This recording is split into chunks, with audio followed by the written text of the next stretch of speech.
পরীক্ষার জন্য কে যে বেশি রাত জাগে, শঙ্করলাল না অনুপম, ঠিক করে বলা শক্ত। সাধ দুজনেরই সমান উগ্র, স্বপ্ন দুজনেরই সমান জটিল। শঙ্কর হবে বিদ্বান আর অনুপম হবে বৈজ্ঞানিক। জগতে তাদের তুলনা যদিও থাকে, অমর কীর্তি থাকবে দুজনেরই। এত বড় হবে দুজনেই যে শ্রদ্ধায় ভয়ে বিস্ময়ে মানুষ থ বনে থাকবে। শঙ্করের পরীক্ষাই শেষ হয়ে গেল আগে, গরমে ও গুমোটে ভাবসা একটা দিনের মাঝামাঝি। শেষ প্রশ্নের জবাবটা লিখে তরঙ্গ ছাড়া এ জগতে আর কেউ নেই মনে হয় মনটা কেমন যেন তার হয়ে গেল বিভ্রান্ত। বাড়ি খালি পড়ে আছে জানবা মাত্র চোরের যেমন মনে হয় ভারী একটা সুযোগ পাওয়া গেছে, ঠিক সেই রকম মনে হতে লাগলো শঙ্করের। রোজ কি মানুষ এত স্পষ্টভাবে অনুভব করার সুযোগ পায় যে তরঙ্গ ছাড়া পৃথিবীটা যখন ফাঁকা অথবা ফাঁকি, তরঙ্গকে তখন অবশ্যই পাওয়া দরকার। অনুপমদের বাড়ি পৌঁছতে বেলা 4টে বেজে গেল। প্রথমত কলতলায় তরঙ্গ বাসন মাজতে বসেছিল। ছাইমাখা হাতে উঠে এসে কনুইয়ের ঠেলায় সে খুলে দিল সদরের খিল। তারপর শঙ্করের সিল্কের জামায় ছাই লাগা বাঁচানোর জন্য তাকেও ঠেলে দিল কনুই দিয়ে। তাতে জামাই ছাই লাগা বাঁচল বটে, আবেগের সঙ্গে তরঙ্গের হাত চেপে ধরায় দু হাতেই কিন্তু শঙ্করের ছাই লেগে গেল। তরঙ্গ বলল, মনে হচ্ছে আপনার মাথা খারাপ হয়ে গেছে। শঙ্করের শীর্ণ দেহ, বিবর্ণ মুখ আর উদ্ভ্রান্ত চাহনি দেখলে মনে হয় শুধু মাথা নয়, দেহের সমস্ত কলকবজাও যেন তার খারাপ হয়ে গেছে।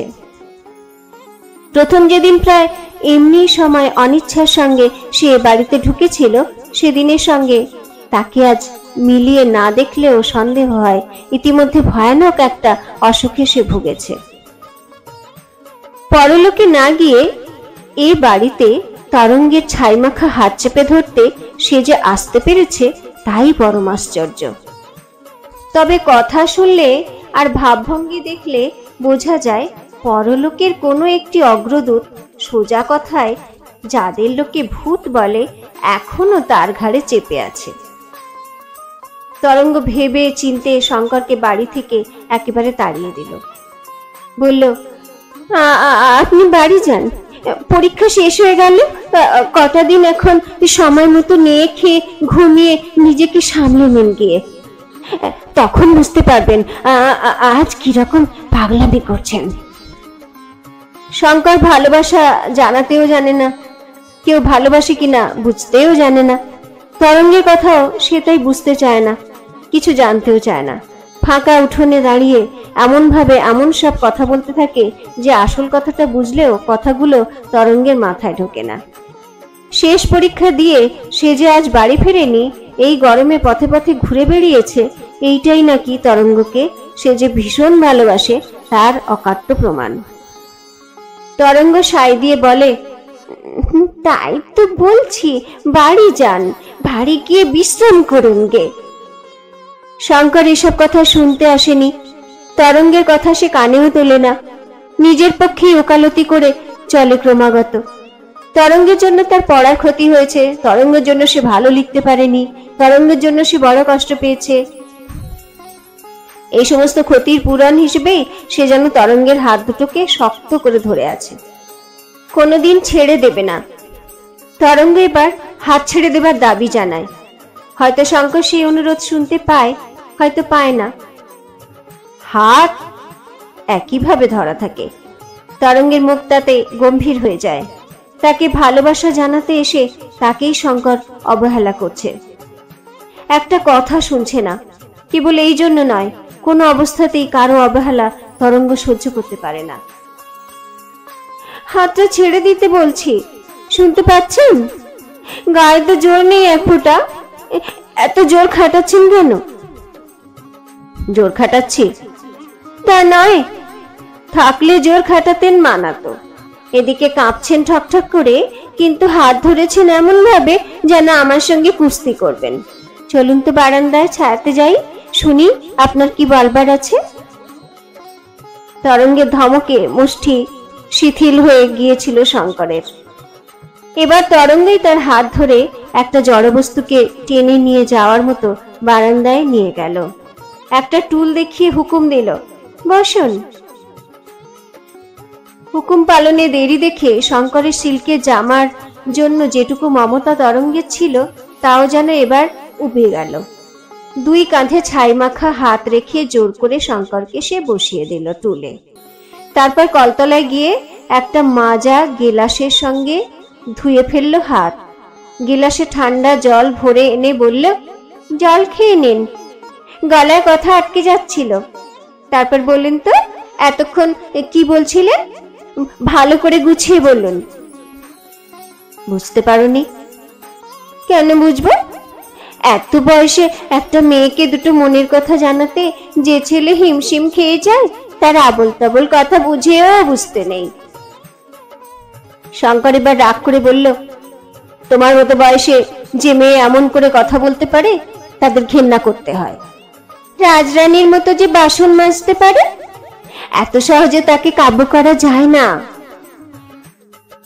তরঙ্গ মৃদু হেসে বলল, সেই আলাদা কথা। তুমি পাগল তরু। কে পাগল? আমি? কিসে পাগল হলাম?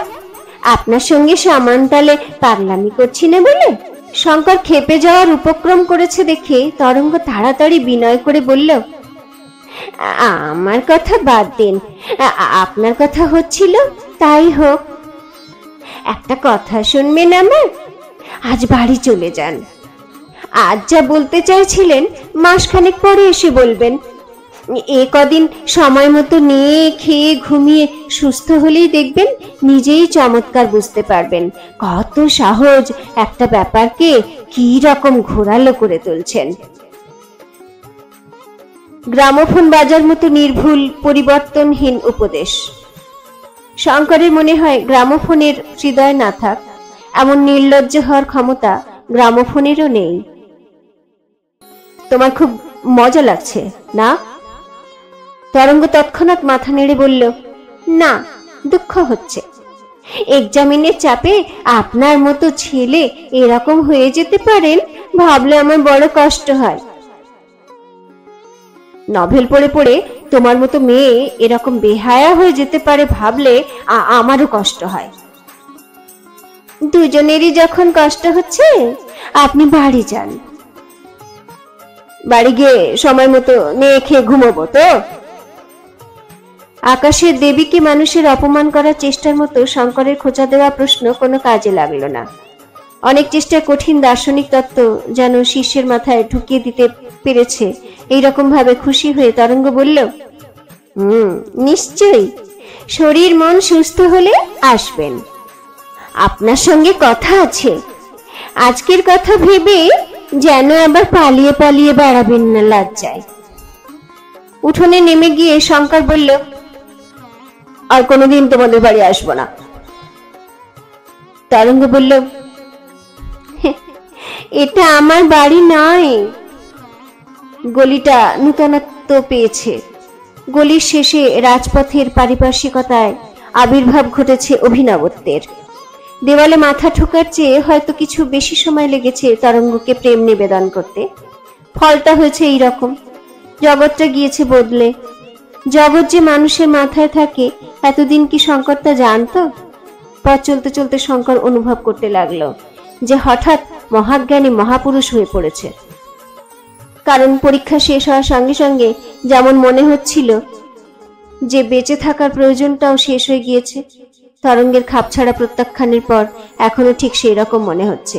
এবং এটুকু বুঝতে আর তার বাকি নেই যে পরীক্ষার সঙ্গে জীবন শেষ হওয়ার অস্পষ্ট দুর্বোধ্য ও অর্থহীন অনুভূতিটাকেই শুধু স্পষ্ট করে দিয়েছে তরঙ্গ, আর কিছু নয়। কে তরঙ্গ? কেউ নয়। জগৎ কি? মস্তিষ্কের কেমিক্যাল রিয়াকশন। জীবন কি?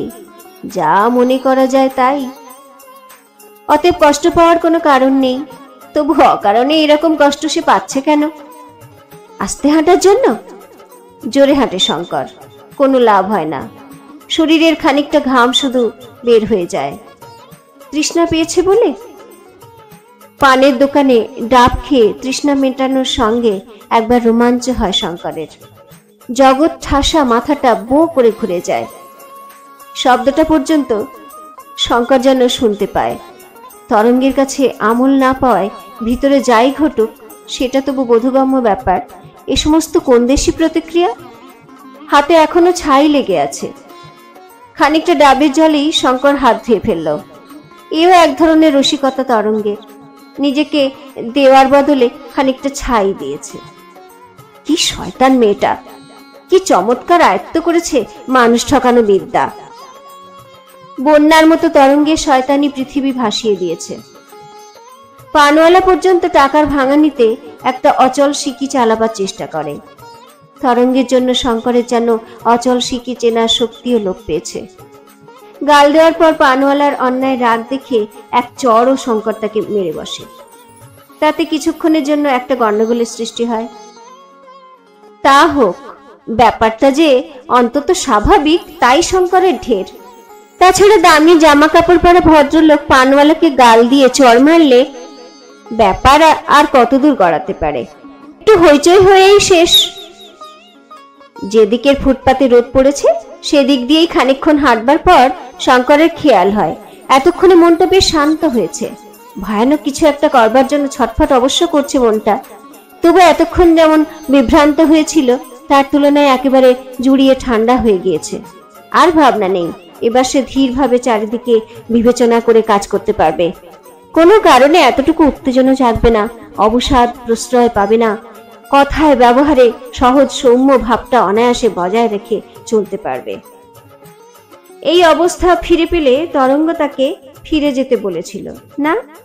কয়েকদিন সময় মতো নাওয়া খাওয়া ঘুমের বদলে মনের জোরে আধ ঘন্টার মধ্যেই যদি সে নিজের এই পরিবর্তন ঘটাতে পারে তাতে কি বলার আছে তরঙ্গের? যদি কিছু বলার থাকে বক্তব্যটা শুনে আসতেই বা দোষ কি? এসব ব্যাপারে নিঃসন্দেহ হওয়া ভালো। কোনো কথা জবাবে তরঙ্গ কি বলেছিল, কি কথা বলবার ভঙ্গিতে তরঙ্গ কি ইঙ্গিত করেছিল, এসব কিছু কি সে লক্ষ্য করেছে? আগাগোড়া হয়তো ভুল বুঝে আসছে তরঙ্গকে। হয়তো খেলা করছিল তরঙ্গ। এই গরমে বাসন মাজা কাজটা তো মধুর নয়। সেই কাজের মাঝখানে তাকে পেয়ে হয়তো একটু মাধুর্য সৃষ্টির চেষ্টা করছিল। এখন মনে মনে বুক চাপড়ে আফসোস করছে। বড় বড় চোখ দুটো জলে ভরে গিয়ে টপ টপ করে ছাই মাখা বাসনে ঝরে পড়ছে তার চোখের জল। মেয়েদের কথার আড়ালে যেসব কথা থাকে তার একটাও যে লোকটা ধরতে পারে না, তার বোকামির কথা ভাবতে ভাবতে বিস্ময়ে হয়তো অন্ত থাকছে না তার। আজকের কথা ভেবে লজ্জা যেন পালিয়ে পালিয়ে বেড়াবেন না। এই অনুরোধের আসল মানে সে বুঝতে পারবে কি না ভেবে দুর্ভাবনায় বুক হয়তো দুলে দুলে উঠছে তরঙ্গের। আরো স্পষ্টভাবে কথাটা তাকে বুঝিয়ে না দেওয়ার জন্য মাথা খুঁড়ে মরে যাওয়ার ইচ্ছা হচ্ছে। বুক যে আবার ঢিপ ঢিপ করছে সে জ্ঞান শঙ্করের রইল না। গালে চড়মারা পানওয়ালার দোকানের সম্মুখ দিয়ে ফিরে যাওয়ার সময় সেই দোকান থেকেই এক প্যাকেট সিগারেট সে কিনে নিল। পানওয়ালা যে এতক্ষণে তার পাগলামির হদিশ পেয়েছে সেটুকু বুঝতে পেরে কিছুমাত্র বিচলিত হলো না। জোরে হেঁটে ঘেমে উঠছে দেখে ভাড়া করলো একটা রিক্সা। এবার দরজা খুলল অনুপম। কোন চুলো সে গিয়েছিল কে জানে, এইটুকু সময়ের মধ্যে ফিরে এসেছে। তরঙ্গকে আর একা পাওয়ার উপায় নেই। তরঙ্গ বাসন মাজা শেষ করে কলসিতে জল ভরছিল। শঙ্করকে দেখে কিছু বলল না। অনুপম সলজ্জ বিব্রত ভাবে বলল, তোমার সঙ্গে তো কথা বলতে পারবো না ভাই, কাল আমার ফিজিক্স হবে, একদিনে 2 পেপার। একটু হাসে অনুপম, হাত কচলায়। রাত কি সেও কম জেগেছে? শঙ্কর বলল, না না, তুমি পড়ো গে যাও। পড়ার ঘরে গিয়ে অনুপম খিল দেয় বটে, তরঙ্গকে কিন্তু একা পাওয়া যায় না। উপর থেকে নেমে আসেন সাধনা। নিচের তলার একটা ঘর থেকে বের হয়ে আসেন নিমি। সাধনা শঙ্করকে বসতে বলেন। নিমি আবদার করে বলে, স্টোভটা ধরিয়ে দেবেন শঙ্করদা? তাতে অসন্তুষ্ট হয়ে সাধনা বলেন, ওরকম প্যান প্যান করে কথা বলিস না নিমি, বিচ্ছিরি শোনায়। তুই ধরাতে পারিস না স্টোভ? শঙ্করকে কেন? শঙ্করদা ভালো পারেন। সাধনা এ কথায় আরো অসন্তুষ্ট হয়ে বলেন, শঙ্করদা বলতে না তোকে বারণ করেছি নিমি? তাও এমন করে বলিস যেন ওর নামটা নিয়ে তামাশা করছিস। অনুর চেয়ে শঙ্কর বড়, ওকে বড়দা বলিস। এদিকে কলসি ভরে যায় তরঙ্গের, কিন্তু চোখে জল কই তার, যে জল টপ টপ করে মাজা বাসনে পড়া উচিত ছিল। চোখ পর্যন্ত ছলছল নয়, মুখ পর্যন্ত ম্লান নয়।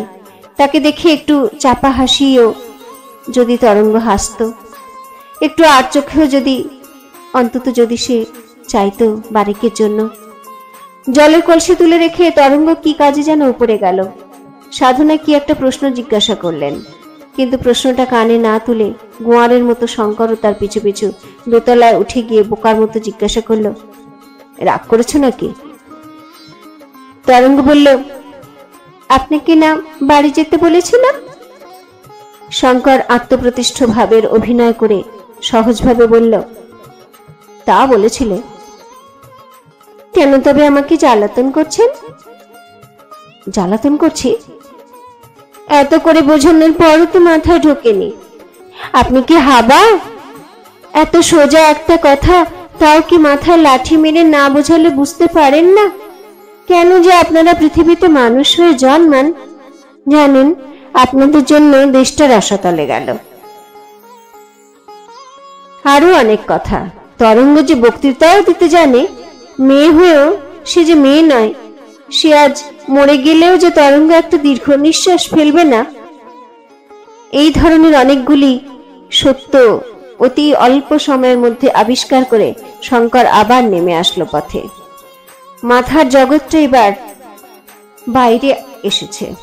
ছোট ছোট চৌকো ঘর কাটা ফুটপাতে পানের পিক, নোংরা জল, ছেঁড়া কাগজ, ছেঁড়া পাতা, কুকুর, মানুষ, গরু, ঘোড়া, গাড়ি, বাড়িঘর, আকাশ, যেখানে যা কিছু আছে সমস্তের মধ্যে।